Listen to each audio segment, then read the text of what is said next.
Nahajamo se nad Ljubljano. Kot vidite, na širšem ljubljanskem območju poplavljata Gradaščica, Ljubljana in celo Mali Gaber. Voda, ki je prestopila bregove rek in potokov, je poplavila polje, ceste, ulice in objekte. Sprožili so tudi številni plazovi. Na delu je okoli 2200 gasilcev. Preventivno so začeli odklapati elektriko in ponekod zmanjkuje pitne vode. O podrobnostih nazaj v studio. Močne padavine med petkom 17.9.2010 in nedeljo 19.9.2010 so prizadele zlasti zahodno in osrednjo Slovenijo. Agencija Republike Slovenije za okolje je pravočasno opozorila na nevarnost porasta hudournikov in večjih vodotokov ter povečana možnost trganja zemeljskih plazov. Tako je močno jesensko deževje povzročilo poplavljanje večine slovenskih rek, med njimi najbolj Vipavo, Idrijco, Soro, Savo, Savinjo in reko Krko. Poplavljanja so bila kraška polja Notranjskega in Dolenjskega krasa ter Ljubljansko barje. Poplavljene so bile velike površine urbanih področij v večjem delu države. Besedo predajam sedaj nazaj.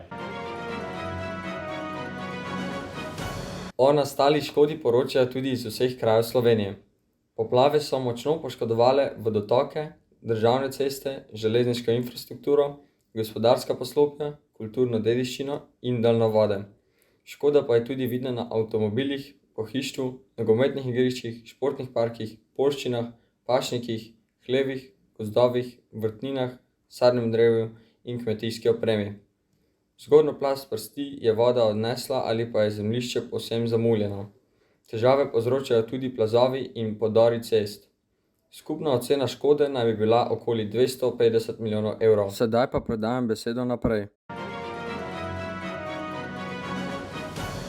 V času pred povodnjo je oddelek za hidrološko prognozo izdelal 24 opozoril z opisom stanj, napovedmi in hidrološko prognozo. V živo je oddelek podal okoli 60 izjav z opozorili in informacijami o hidroloških stanjih rek. Na terenu je pomagalo okoli 24.640 reševalcev, od tega je bilo več kot 18.000 poklicnih in prostovoljnih gasilcev, ki so pomagali pri črpanju vode, zaščiti objektov in evakuaciji. Pomagalo je tudi 1238 pripadnikov Slovenske vojske in več kot 800 članov civilne zaščite. Pomagali pa so tudi policisti. Na terenu so bili tudi cestarji in delavci komunalnih podjetij. Ti so sanirali številne podore in plazove. Zdaj pa še za zaključek. Analiza je pokazala, da so poplave bile izjemnih razsežnosti in zajele večino Slovenije. Po zadnjih podatkih je bila škoda še večja zaradi urbanizacije poplavnih območij. V zadnjih desetletjih se je vse več ljudi preselilo na poplavna območja, kar je dvignilo nivo vodostajev. Razlogi za to so neustrezno prostorsko načrtovanje, pomanjkljiv prostor, nezadostna zavarovalniška politika ter pogosto popuščanje lokalne politike in interesom določenih gradbenih investitorjev. V Ljubljani je Ljubljanica glavni odvodnik, zato je njen pretok ključnega pomena. V primeru, da pride do delne zamašitve struge, poznajo vsi ostali ukrepi drugega pomena. Zato je redno čiščenje struge in brega nujna.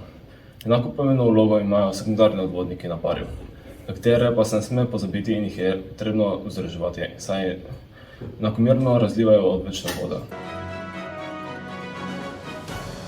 V nadaljevanju športne novice.